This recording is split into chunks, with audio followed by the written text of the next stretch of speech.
ध्यान से सुनो। देखो आप बैलेंस शीट बनाते हो,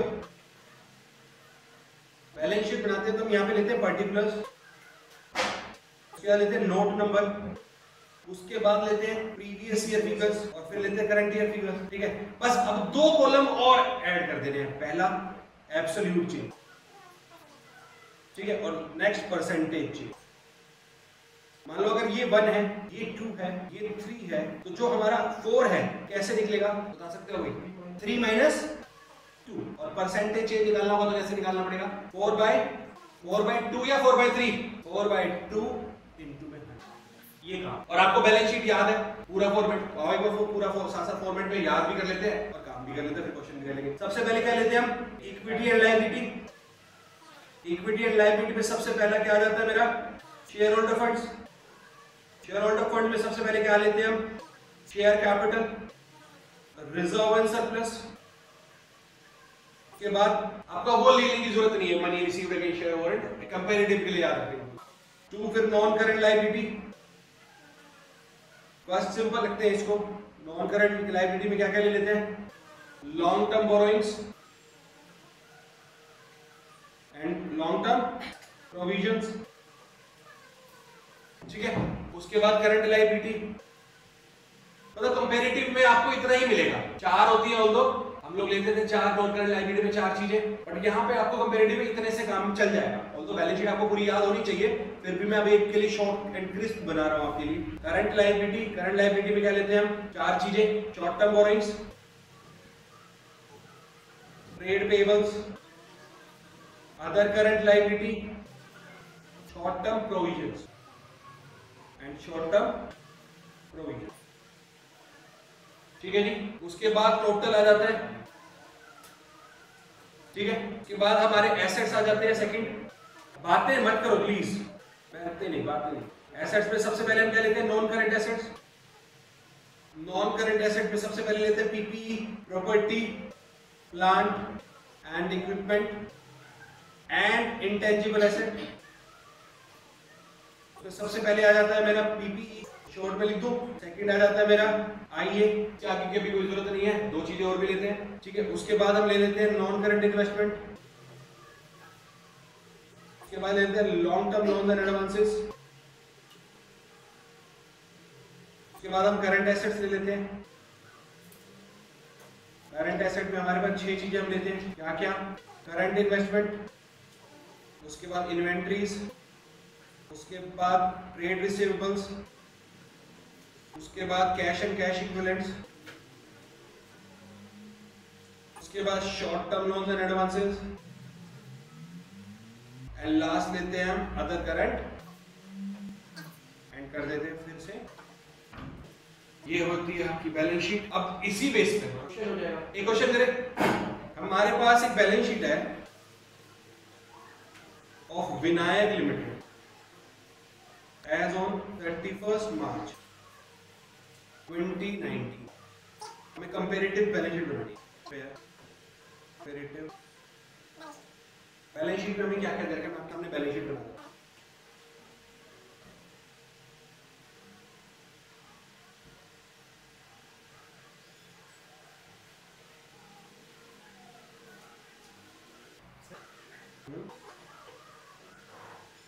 तो दे रखे यहाँ पे equity and liability. Equity and liability में शेयर होल्डर फंड,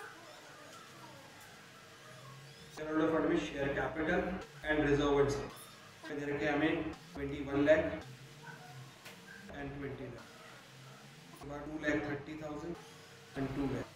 फिर हमें दे रखे नॉन करंट लायबिलिटी में सिर्फ long term bond LTB 5,60,000 and 2 lakh.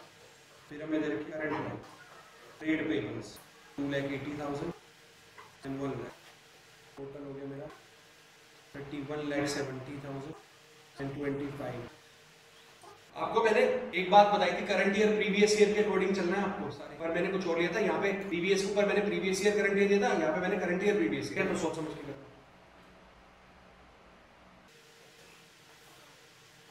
उसके बाद आता है मेरा ये टोटल हो गया।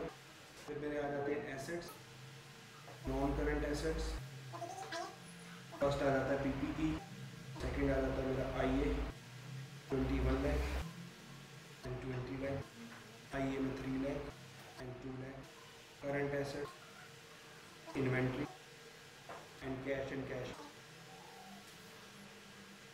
5,60,000, 2 lakh, 2,10,000 and 1 lakh. Total money.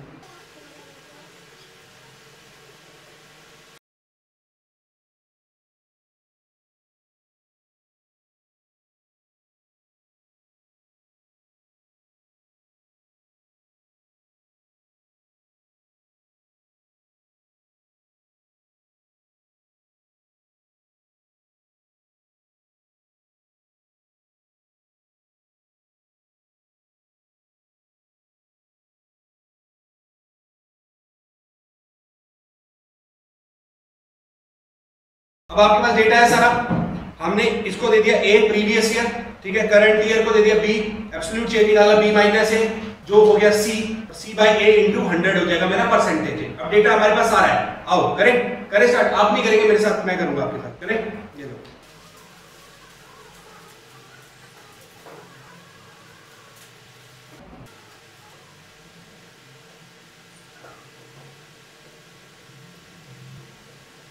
तो जो सारे फिगर्स थे पहले एक बार पोस्ट कर दो सारे, के बाद हम कैलकुलेशन में एक साथ चलेंगे, ठीक है। पहले जो ऊपर वाली बैलेंस शीट है as it is previous year और करंट ईयर के अकॉर्डिंग पोस्ट करते हैं। मैं शॉर्ट फॉर्म लिख रहा हूं, आप नहीं लिखेंगे।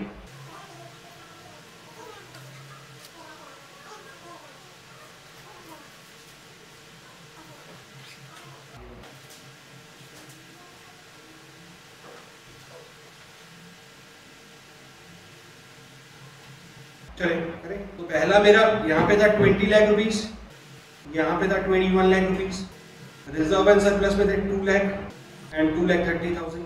मतलब अभी हम डेटा पोस्ट कर रहे हैं 2 lakh and 5,60,000 rupees, 1 lakh and 2,80,000, total 25 and 31,70, ठीक है। के बाद एसेट्स में 20 लाख एंड 21 लाख, 2 लाख एंड 3 लाख, फिर यहाँ पे 2 लाख एंड 5,60,000, फिर 1 लाख एंड 2,10,000।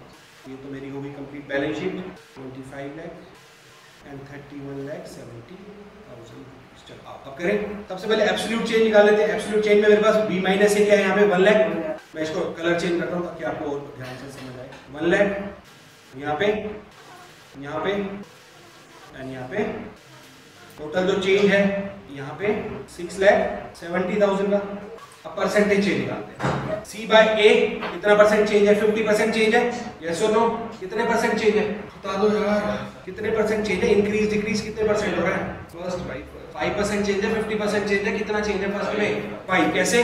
5%। सेकंड का बताओ, सेकंड का, थर्ड का 180 और फोर्थ का 180। अब नीचे इसका टोटल नहीं करना आपको, नीचे का भी एब्सोल्यूट चेंज निकालना है। 3170, ठीक है, तो 670 डिवाइड बाय 2,50,800 कितना आ रहा है? 26.8, ठीक है। यहाँ पे बताओ बेटा 6,70,000 डिवाइड बाय 25 लाख। इसका इससे लेंगे ना, इसका टोटल नहीं करना होगा, ठीक है। इसका कितना आ रहा है? फिर से 5%। इधर कितना आ रहा है? 1 लाख। 50%। यहाँ पे कितना आ रहा है? 360। 180%। यहाँ पे कितना आ रहा है? 1,10,000। कितने परसेंट? 110। इसका टोटल फिर से 670। ये भी हो गया मेरा 26.8। अच्छा देखो, ये हमेशा सेम रहेगा। आई बस समझ में ऐसे बनाते हैं हमारे कंपैरेटिव स्टेटमेंट्स। ओके, नोट करो।